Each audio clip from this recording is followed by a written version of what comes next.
레위기 18장은 공직자를 세우기 위한 규례가 담긴 부분입니다. 하나님께서는 제사장, 레위인, 왕, 선지자를 세우기 위해서 그들을 어떻게 세울 것이며 그들의 조건은 무엇이고 그들이 해야 할 일이 무엇인지에 대한 이 규례들을 말씀해 주십니다. 오늘 저희가 읽은 15절 이하의 내용은 앞에 나머지 공직자들은 다 이미 지나갔고요. 선지자에 대한 이야기가 담겨 있습니다. 레위기 18장에 가장 많이 반복되고 있는 어구가 있습니다. 18장에서 하나님께서 가장 많이 강조하고 싶은 내용인 것 같습니다. 그게 뭐냐면 총 8번이 나오는데요. 내 하나님 여호와입니다. 그냥 하나님, 그냥 여호와가 아니라 내 하나님 여호와라는 어구가 총 8번이 반복되고 오늘 저희가 읽은 본문 안에서는 총 3번이 반복됩니다. 하나님께서는 이 이스라엘 백성들에게 공직자들을 세워주시면서 하나님과 이스라엘 백성 사이에 대리자들, 하나님과 이스라엘 백성들과의 관계 안에 중보할 사람들을 세워주셨지만 여전히 이스라엘 백성들이 그들과만 관계하는 것을 원치 않으시고 너희의 하나님 여호와, 너희의 하나님 여호와가 이들을 세웠으며 너희의 하나님 여호와가 너희에게 말씀하고 있으니 이스라엘 백성들이 그 하나님 여호와와 관계하기를 원하셨던 것 같습니다. 신명기의 모든 이 규례들, 율법들의 근간에는 늘 하나님의 이러한 마음이 담겨 있습니다. 하나님은 늘 당신의 백성들과 관계하기를 원하십니다. 당신의 백성들과 인격적으로 관계를 맺기를 원하시는 분이십니다. 선지자를 세우기 전에 하나님께서 이 선지자를 세우는 배경에 대해서 설명해 주시는데요. 오늘 저희가 읽지는 않았지만 9절에서 11절까지 그 내용이 나옵니다. 제가 한번 읽어드리겠습니다. 내 하나님 여호와께서 내게 주시는 땅에 들어가거든 너는 그 민족들의 가증한 행위를 본받지 말 것이니 그의 아들이나 딸을 불 가운데로 지나가게 하는 자나 점쟁이나 기류용을 말하는 자나 유술하는 자나 무당이나 진언자나 심접자나 박수나 초혼자를 너희 가운데에 용납하지 말라. 여기 많은 종류의 미래를 예견하는 사람들이 등장합니다. 점쟁이, 기륭을 말하는 자, 진언자, 신접자, 박수나 초혼자. 가나안 땅에는 이 미래를 예견하는 사람들의 이 종류가 굉장히 많았던 걸 봐서 이 미래를 알고 싶어하는, 미래를 파는 사람들에 대한 수요가 굉장히 많았던 것 같습니다. 지난주에 제가 원래 있었던 지역에 미국인 친구가 가정이 저희 집에 놀러 왔습니다. 그래서 이제 그 친구가 제가 원래 같은 지역에 저희가 살고 있을 때 한국 음식 중에 김치를 제가 소개해줘서 그 친구가 굉장히 김치를 좋아합니다. 근데 그 친구가 여기 버지니아 한국인들이 많이 사는 지역에 왔으니 제가 이 김치를 본격적으로 소개해줘야 된다는 이 의무감이 생겼습니다. 저희 집에 있는 김치를 다 꺼내가지고 식사를 대접을 했습니다. 배추김치, 열무김치, 깍두기. 제가 묵은지도 꺼내려다가 묵은지를 꺼내면 이 친구가 너무 이 과한 추억이 생길 것 같아서 그것만 빼고 나머지를 꺼내 놓은 겁니다. 그 친구가 물었습니다. 이건 뭐냐? 그래서 김치라고. 그러니까 김치 그래 안다. 그럼 옆에 있는 열무김치를 가리키면서 이건 뭐냐고 물었습니다. 그것도 열무김치인데 그것도 김치야 라고 말했죠. 근데 그 옆에 깍두기를 보면서 이건 레디시냐 라고 묻길래 제가 이것도 그래 레디시가 맞긴 한데 이것도 김치야 라고 얘기했습니다. 이렇게 갸웃하더라고요. 그 친구는 모를 겁니다. 왜 이렇게 김치의 종류가 많이 필요한지. 근데 저희는 알고 있습니다. 한국 사람은 잘 압니다. 김치의 종류가 많이 필요합니다. 이 김치의 맛이 다 다르고요. 김치의 식감이 다 다르고 이 김치를 어떤 음식과 곁들여 먹을지 용도도 다 다릅니다. 이렇게 김치가 여러 종류가 있는 이유는 김치를 그만큼 좋아하고 수요가 많다는 얘기겠죠. 가나안 땅에 이 미래를 예견하는 사람들의 종류가 많았던 것도 비슷한 이유입니다. 그만큼 사람들이 이 어떻게든 미래에 대한 궁금증을 해결해서 미래를 예견하고 미래를 준비하고 싶었던 겁니다. 근데 하나님께서는 그 하나님 없이 미래를 알고 싶어 했던 그 땅에 들어가는 이스라엘 백성들에게 가나안 땅의 사람들과 같이 살지 말고 내가 너희들에게 선지자를 세워줄 것이니, 그 선지자를 통해서 하나님이 하시는 그 말씀을 들으라고 말씀하시는 겁니다. 그래서 오늘 본문에 저희 16절 이하에는 그 선지자를 세워주시기 위해서 선지자의 기원에 대한 설명을 하고 있습니다. 제가 읽어드리겠습니다. 이것이 곧 내가 총회의 날에 호렙산에서, 이 시내산을 말하는 겁니다. 내 하나님 여호와께 구한 것이라. 곧 내가 말하기를 내가 다시는 내 하나님 여호와의 음성을 듣지 않게 하시고 다시는 이 큰 불을 보지 않게 하소서. 두렵건대 내가 죽을까 하나이다 하매 여호와께서 내게 이르시되 그들의 말이 옳도다. 시내산에서 하나님께서 십계명을 주시려고 하셨는데 이스라엘 백성, 원래 이런 배경이 있었던 것 같습니다. 이스라엘 백성들이 하나님 우리에게 직접 말씀하시면 우리가 너무 두렵습니다. 그러니 대언자를 하나 세우셔서 그게 대신 좀 말씀해 주십시오. 이렇게 이스라엘 백성들이 먼저 부탁했던 것 같고, 그래서 하나님께서는 모세를 세우셔서 모세에게 십계명을 말씀해 주셨던 겁니다. 여기 선지자의 기원을 통해 저희가 발견할 수 있는, 확인할 수 있는 선지자의 면모, 선지자의 조건이 있습니다. 선지자의 조건은 선지자가 카리스마를 가져야 하고, 선지자가 리더십을 가져야 하고, 선지자가 어떤 정치적인 능력, 사람들과 관계하는 능력, 혹은 따뜻한 마음과 인품, 수려한 언어의 능력들을 가지면 참 좋겠지만, 하나님 쓰시기에 어쩌면 조금 더 나을지 모르겠지만, 선지자가 반드시 가져야 할 것은 무엇이냐면 하나님의 말씀을 받는 것과 하나님의 말씀을 있는 그대로 다 전하는 것입니다. 그래서 오늘 본문의 18절에는 선지자가 가져야 될 면모, 조건에 대해서 이렇게 표현합니다. 한번 18절을 함께 읽도록 하겠습니다. 내가 그들의 형제 중에서 너와 같은 선지자 하나를 그들을 위하여 일으키고 내 말을 그 입에 두리니 내가 그에게 명령하는 것을 그가 우리에게. 아멘. 선지자가 해야 하는 것은 하나님의 말씀을 입술에 받는 것이고, 그리고 그 받은 말씀을 다 전하는 것입니다. 하나님께서는 선지자를 세우실 때 정확히 딱 이 조건 하나만 가리키십니다.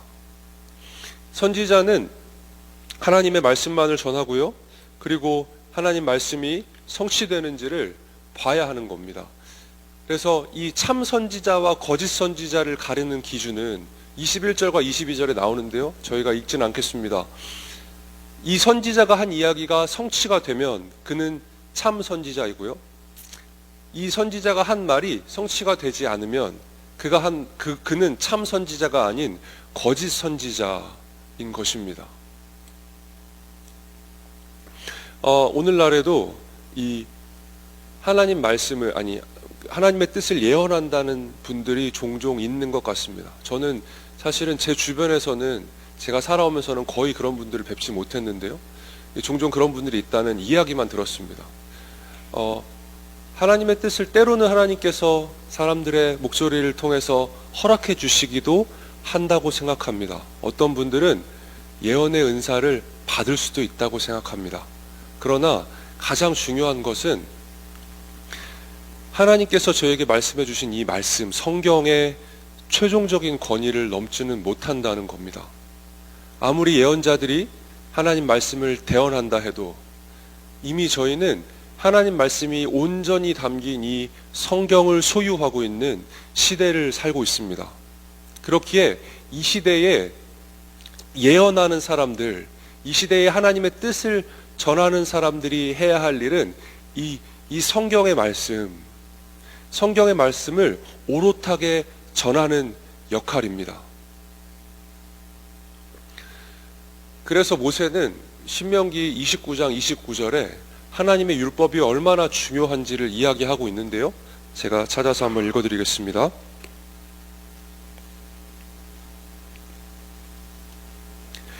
감추어진 일은 우리 하나님 여호와께 속하였거니와 나타난 일은 영원히 우리와 우리 자손에게 속하였나니 이는 우리에게 이 율법의 모든 말씀을 행하게 하심이니라. 아멘. 말씀이 좀 어렵습니다. 제가 다시 한번 좀 읽으면서 설명을 드려보겠습니다. 감추어진 일이 있습니다. 여기 두 가지가 대조되는데요. 하나는 감추어진 일, 나머지 하나는 나타난 일입니다. 감추어진 일은 우리 하나님 여호와께만 속해 있습니다. 하나님께만 속해 있는 거죠. 나머지 하나 나타난 일이 있는데요. 그것은 우리와 우리 자손에게 영원히 속했습니다.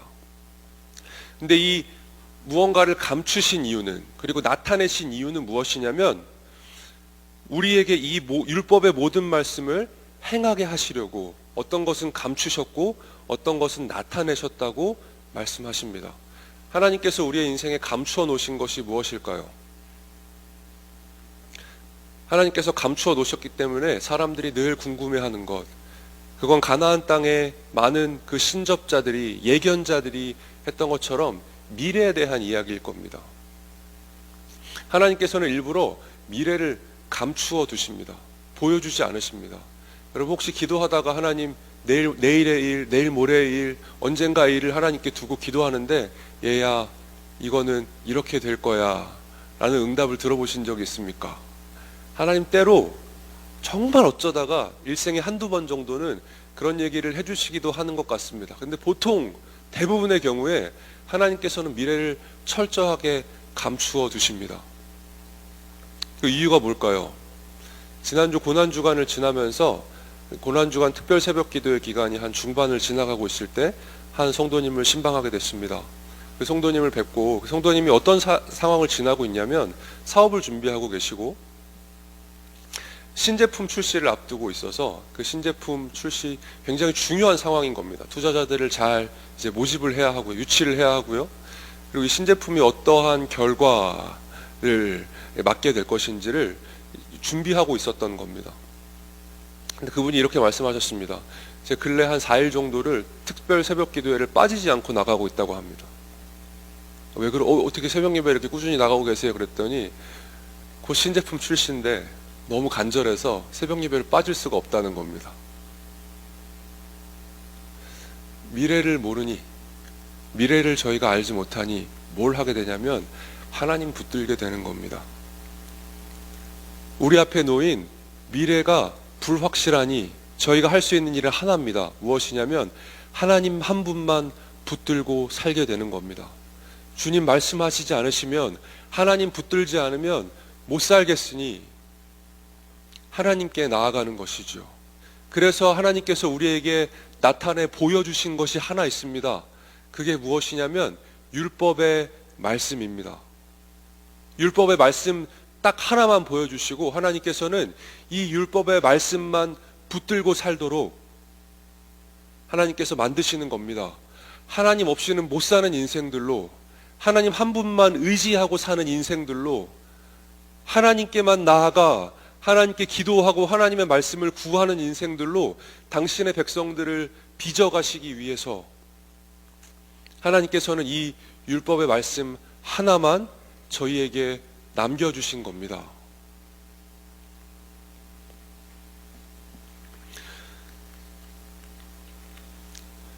선지자를 세우신 의도도 다르지 않습니다. 미래에 대한 궁금증을 해결하는 것, 미래에 대한 궁금증을 해결해서 하나님 없이도 잘 살 수 있다는 백성들을 길러내는 것이 선지자의 역할이 아닙니다. 선지자가 해야 할 역할은 오직 하나님의 말씀만 전해서 이스라엘 백성들이 하나님 없이는 못 살게끔 만들어 하나님 없이도 잘 살 수 있다고 내가 스스로 하나님 되려고 했던 이 인간들의 원죄, 아담의 원래 그 죄를 역전시켜 하나님 없으면 못 사는 인생들로 빚어가시는 것이 하나님께서 선지자를 세우신 이유입니다. 생각해 보십시오. 무엇이 인간에게 복이고 무엇이 인간에게 화입니까? 하나님이 좋아하시는 것이 복이고 하나님이 싫어하시는 것이 화입니다. 믿으십니까? 하나님이 좋아하시는 것이 복이고 하나님이 싫어하시는 것이 화입니다. 우리에게 아무리 건강이 있다 해도, 우리에게 아무리 많은 재물들이 있다 해도, 우리의 삶이 아무리 평탄하게 평안하게 흘러간다 해도, 우리의 자식들이 아무리 잘 된다 해도 그것 하나님 기뻐하시지 않으시면 그건 복 아닙니다. 그거 하나님 싫어하시면 때로는 그게 화입니다. 우리가 아무리 건강해도, 내가 건강해서 하나님 없이도 잘 살 수 있다고 주일마다 좋은 데 놀러 다니면 그게 정말 복입니까? 우리의 자식이 너무 잘 돼서 너무너무 바빠서 가끔 이런 분들을 뵙니다. 우리 가족이, 내 자식이 너무 잘 됐다고, 그래서 너무 바쁘다고 주일날 교회를 못 간다고. 이게 복입니까? 이건 화입니다. 하나님께서는 저희에게 저희가 기대하는 그런 복들을 내려주시는 것이 아니라 성경이 말하고 있는 하나님의 뜻만을 알려주십니다. 하나님이 뭘 좋아하시는지, 하나님이 뭘 싫어하시는지, 하나님의 뜻이 어디에 있는지, 그래서 하나님의 뜻만, 하나님의 마음만 당신의 백성들이 알고 살아가도록 그의 백성들을 인도하시는 겁니다. 오늘 저희에게 이 성경에 나온 당시에 선지자와 같은 역할을 하는 사람들이 누구냐고 묻는다면 아마 목사들을 꼽을 수 있을 겁니다. 물론 더 이상 선지자는 존재하지 않습니다. 목사는 선지자가 아닙니다. 하나님의 계시를 받아 전하는 이 최종적인 권위, 완성된 계시에 더할 것과 뺄 것은 아무것도 없습니다. 이 말씀은 영원해서 1.1획도 땅에 떨어지지 않고 반드시 성취됩니다. 목사가 하는 일은 이 완전히 완성된 계시를 전하는 역할을 하는 거죠. 근래 신방을 다니면서 어려운 분들, 몸이 아픈 분들을 많이 만납니다. 하루는 한 분 낮에 신방하고 와서 기도를 간절히 해드리고 왔습니다. 그분이 굉장히 아프시거든요. 그래서 간절하게 기도를 해드리고 이제 왔는데 그날 저녁에 연락을 받았습니다. 그분이 너무 상황이 악화돼서 응급실에 급하게 가셨다는 겁니다. 마음이 얼마나 어려웠는지 모릅니다. 그 다음날 새벽 기도 때 제가 앉는 자리가 있습니다. 여기 나와서 기도했습니다. 아니, 푸념을 늘어놨습니다. 하나님께. 하나님, 이게 뭡니까? 제가 엊그제 낮에 기도하고 왔는데 저녁에 응급실 가셨답니다. 하나님, 사람 살리라고, 사람들 도우라고 이 자리에 보내셨으면 좀 낫게 해주시지. 이럴 거면 차라리 의사를 만들어 주시지 왜 목사를 만들어서 여기 앉혀주셨냐고. 그렇게 하나님께 푸념을 늘어놨지만 제가 훨씬 더 간절히 기도하는 기도의 제목이 있습니다. 하나님, 저의 사역을 통해, 제가 있는 이 자리를 통해 하나님의 말씀만 드러나게 해주십시오. 제가 다른 거 다 잘하지 못해도, 제가 다른 것에서 어떤 능력을 드러내지 못해도 하나님의 말씀만 온전히 저의 이 사역을 통해 드러나게 하여 주옵소서. 주 안에 한몸된 지체 여러분, 여러분의 이 목사님들을 위해 기도하실 때 이렇게 기도해 주시기를 부탁드립니다. 우리 목사님들이 다른 어떤 것에는 부족할지라도 하나님 말씀을 전하는 그 일에는 충성스러워야 합니다. 그래서 사역을 할 때 다른 어떤 것보다 하나님 말씀을 전하는 그 일에 가장 많은 시간을 쓸 수 있도록, 설교를 준비하는 이 일에 가장 많은 시간을 써가며 사역할 수 있도록 다른 어떤 것에 집중하기보다 하나님 말씀에만 오롯이 집중하는 목사님들이 되실 수 있도록 기도해 주십시오. 그게 말씀을 가장 중요하게 여기는 성도님들이 이 하나님 율법의 말씀 하나만 우리에게 보여주신 하나님의 뜻이 우리 가운데 이루어지는 일일 줄 믿습니다. 여러분의 평생에 하나님 말씀만 붙들고 사는 인생 되시기를, 하나님의 뜻만이 여러분의 삶 가운데 온전히 이루어지는 신앙의 여정이 되시기를 주님의 이름으로 축원을 드립니다.